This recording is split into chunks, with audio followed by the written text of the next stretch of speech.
It all begins with a seed. For me and Amanda, that seed was the Navigators. Well, Clayton and I actually met through a campus ministry called the Navigators. I had been involved with it for about a year, and then he started coming. It wasn't a very big ministry, but I didn't actually know him very well.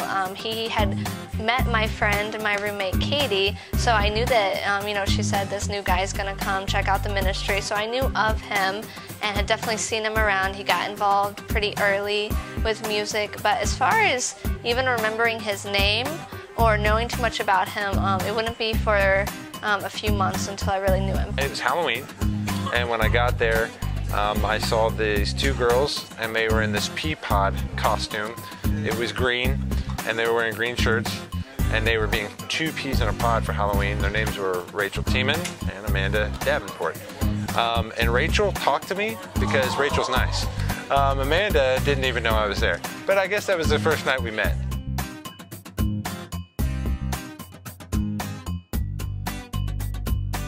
I first began liking Amanda around spring banquet that first year I was in Navigator. So this would have been spring of 2008?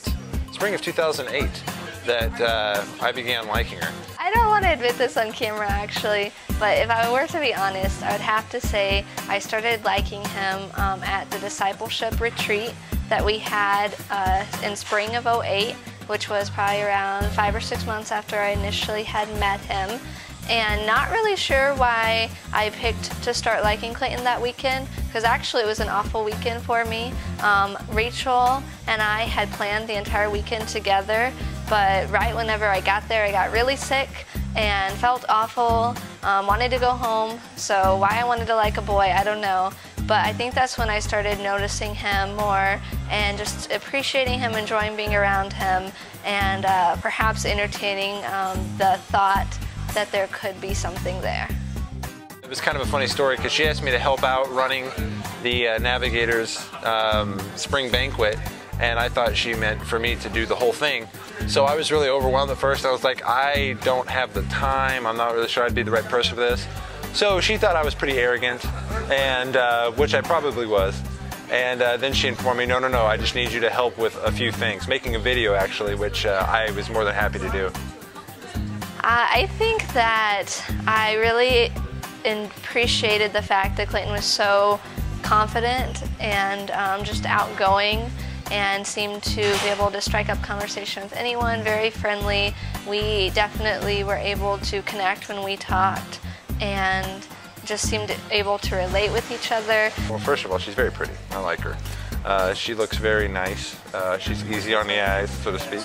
I think I also liked the fact that he had gotten so involved with Navs very quickly. He just seemed like a good leader and very committed, very reliable. He led worship and played the guitar and wrote songs, and I thought that that was neat.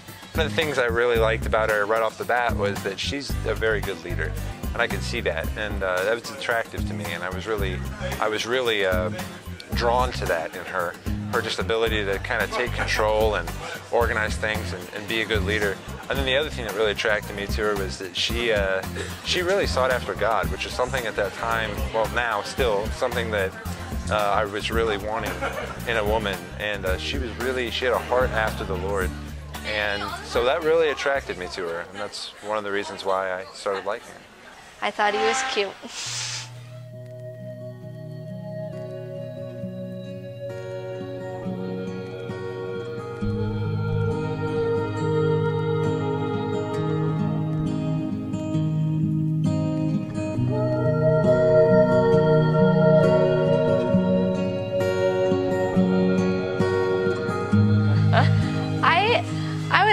I would like to say with confidence that I didn't pursue Clayton. That wouldn't be very something I would like to do. I probably did though. The first thing that I did to pursue Amanda was to not pursue Amanda. Like I said, around spring banquet I began liking her, and then it was a little bit further that semester that I actually started to kind of think about the idea of asking her out on a date. And I'm really glad I did. because I wasn't in a place with God at that point where it would have been good for me to ask Amanda out. So I went away for that summer, actually, right after spring of 2008. So summer of 2008, I actually went to work at a camp called Trout Lake Camps in Minnesota. And I had pretty much told God, I'm not going to focus on girls or anything this summer. It's just about you and I, which was good because him and I started getting some things worked out, some things we needed to. And through the course of that, though, I got the opportunity to talk to Amanda on the phone. Well, I think when Clayton first started calling me over the summer when he was gone, just simply returning his calls was a step for me because everything within me wanted not to, because I didn't really know what was going on and didn't know if I liked him or if I wanted to like him. But other than that, we did a lot of Facebook messaging, and I think just allowing him to see my heart and get to know me. God just kind of started working on me and her both, and we started to develop a friendship. And then it was probably 2 or 3 months later after that she asked me to help out with this thing called leadership development, a class that she was wanting to teach. So I decided, okay, yeah, I can do that after a little bit of prayer. And I knew I liked her, so I was hoping that I wasn't doing it for the wrong motives. But as we began to work together, I began just to even see more her heart for people, her heart for shepherding people, the love that she has for people. And, you know, she started making it pretty obvious to me that she liked me.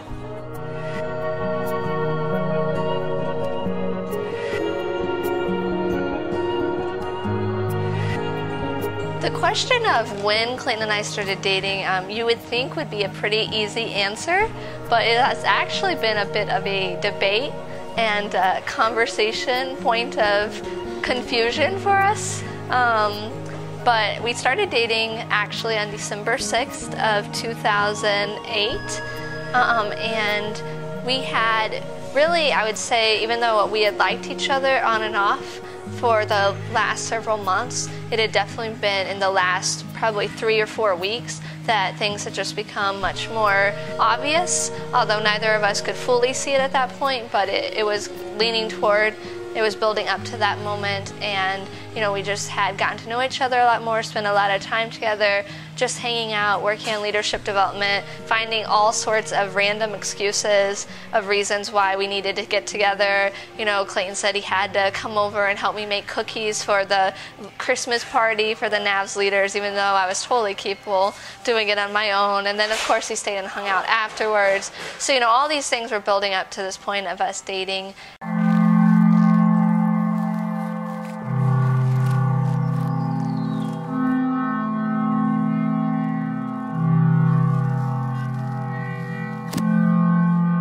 We get to the part where I'm going to ask her, and I open my mouth, and it just comes out like this.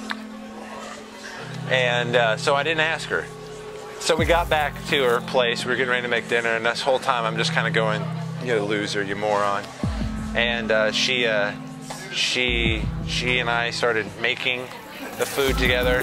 And then I remember eventually just working up the guts and saying, so is there something going on between us? He brought it up in what I would consider a very casual way, and basically just wanted to know if something was going on between us, you know. And he was like, you know, because I think there might be, and we need to talk about it. And I think I kind of began to shut down from there. But needless to say, we did go ahead and have a great conversation. And I think I can now admit safely that it was later that night that we decided we felt like God was calling us to begin a relationship with the intent to work toward marriage. And we knew that from the beginning, that we were not dating just to date, that we were really working towards something, beginning with the end in mind, and, you know, giving it to God, of course, but we really felt like that's where God was leading us.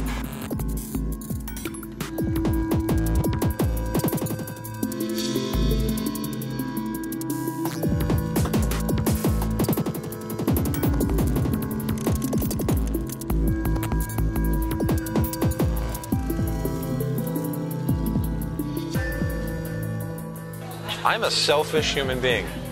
This is one thing I've learned through having a relationship with Amanda. I never knew what it meant to live a sacrificial life for somebody.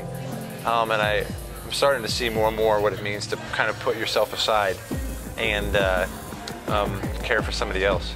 I think I've just learned a lot about how my mind works and how I communicate and how I process through things and what it looks like to just love someone and to give, to be committed, to follow through. It's just been so many things. I've learned a lot about my relationship with God, the way that He loves me unconditionally, and that there's nothing I can do to harm that. I've seen that. Amanda and I have both experienced that, I think, in our relationship. I've seen the kind of heart that He has for me, the passion that He has for me. That it's not just a sort of, yeah, I like you because I have to. No, He loves me, and so that's something that I've definitely learned and taken a lot away from our relationship. I think I've learned a lot about who God is and the love that God has for me through just seeing Clayton being willing to model that, and his incredible patience and graciousness with me.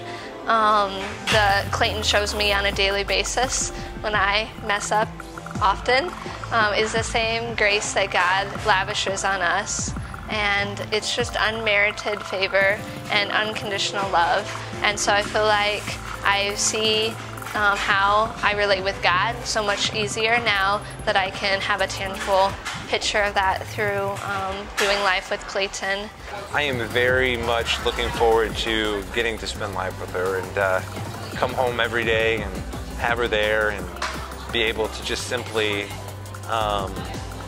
confide in her, and when days have been hard or whatnot, being able to just kind of relax with her and maybe even process through that with her. So I am just looking forward to the joy, and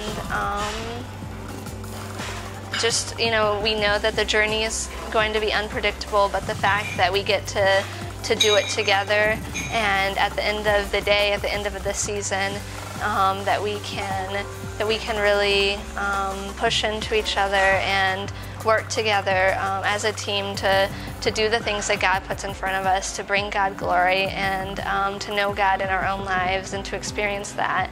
And I think I'm just looking forward to the opportunity to look back on a life well spent loving someone as much as God allows us to, and to know that that's just a picture of the love God has for us.